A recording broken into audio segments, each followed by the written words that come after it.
are moments in this world where we see the beauty and the goodness of the world, and then there are moments where we see the negative. In these times, it's important to realize what is our end goal. And that end goal is heaven, to be with God for our eternity. Just as an artist, he has a masterpiece in his mind, and he needs to make sure that everything that he does is intentional to make that masterpiece come alive.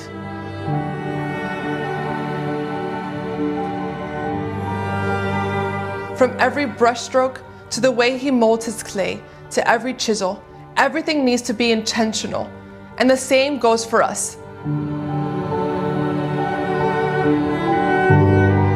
The way we love one another, the way that we are present to each other, everything needs to be done with our end goal in mind, and that is to be with God for all eternity in heaven.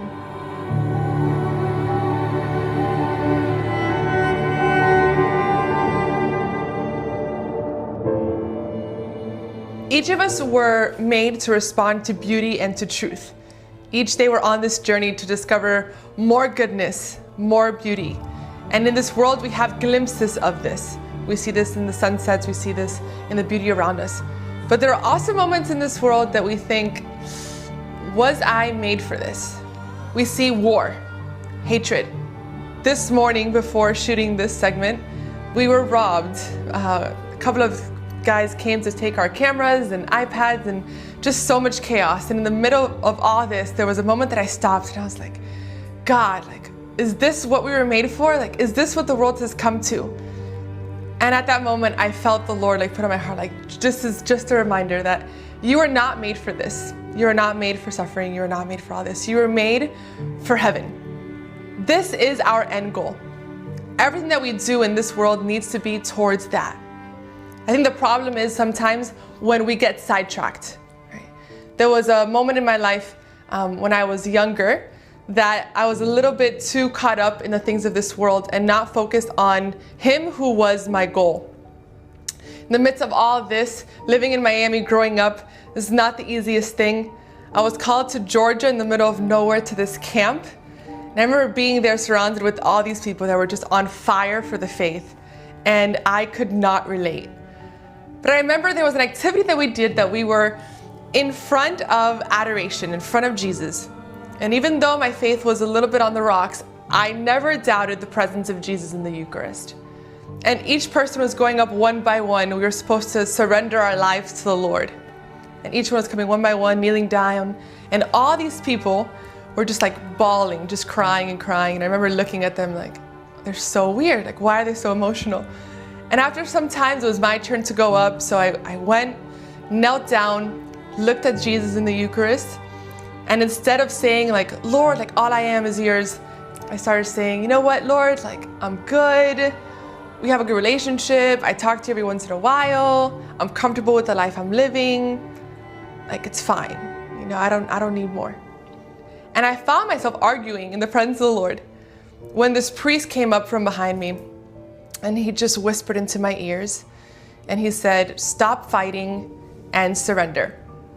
And in that moment, I felt all my walls just tumbling down, and then I was the weirdo breaking down crying because for the first time I was reminded, He is what I want. And the arguments were just because I was scared of what He was calling me to.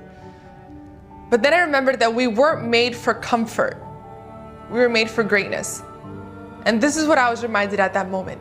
St. Augustine has this quote, it's one of my favorites, and it says, our hearts are restless until they rest in you. And the whole thing starts off by saying that you have made us for yourself, O Lord, and our hearts are restless until they rest in you. And I think this is the focus, right? That God, our Creator, has placed in each and every one of His daughters and sons what I like to call God-shaped hole. And this hole can only be filled by God. So we can go around in this world and we can try stuffing it with trash, and we can try living, as the world calls and what the world says will bring us joy and happiness. But all those things are not going to lead us down a happy path. And that's not, the end goal to that path is not what we were created for. So after a while, I realized, I have this void. God's the only one that can fill it. And when you realize that, that's when that's when you can go back to see that He's the one that can truly fulfill your heart's desires. And when you realize that, that's when you can experience true love, true joy, true peace, true happiness in a way that never, ever could anyone understand before.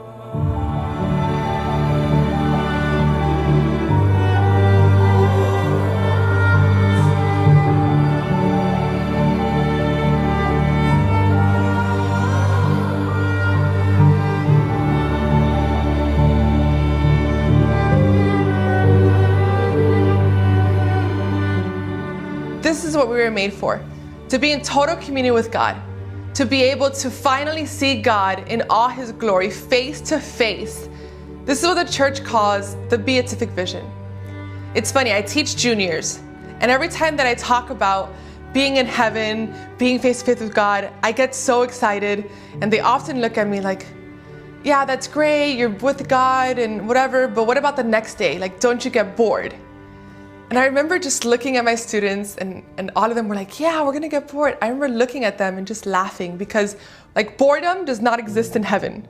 You are with God, your creator, and He will fulfill every single desire of your heart, from the smallest desire to the largest desire. You're finally in total communion with Him and the entire church, and the communion of saints.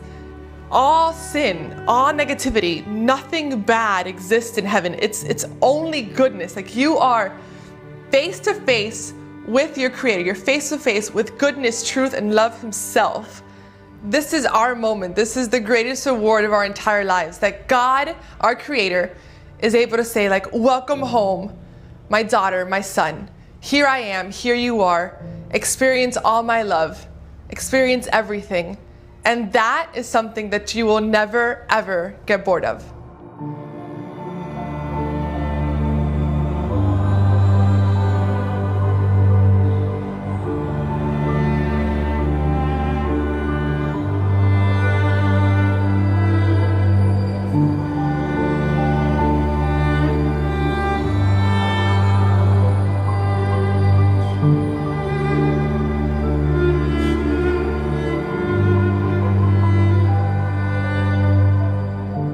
What is truly amazing is that not only does our soul get to experience heaven, but there's also a redemption of the body that we will all experience at the end time. And it's interesting because when someone passes away, there's a lot of mourning that takes place. But it's not just because you're not going to see the person anymore. It's because something's not right. And that if we understand, as we have been learning in theology of the body, we understand that the body and soul are meant to complement each other. They're meant to go hand in hand. And so with the separation, we're not only mourning the fact that we won't be able to see them on earth, we're also mourning that the soul is leaving the body. And something is not right with that. And God understands this as well. And at the end of the world, what's so incredible is that we will be reunited. We get a glimpse of this at the resurrection of Jesus' body, when the disciples themselves did not recognize Him because He was in His glorified, beautiful, incredible body. And the same will happen with us. We'll be the most beautiful bodies that we have ever had, perfection itself, in our resurrected bodies. Now, I'm not going to sit here and say that our pathway to holiness is easy, because it's not.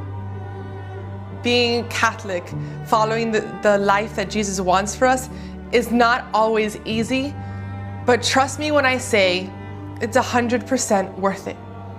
When you get to a point that you realize that what God is saying and calling you to is so much better than anything that this world could ever offer, this is what you're being called to leave the junk of this world and to live a life that is pleasing to the Lord, and to allow yourself to say, God, here's my heart. Here's my broken heart. And may this heart be rested in His most sacred heart. And there you'll find exactly what you're looking for.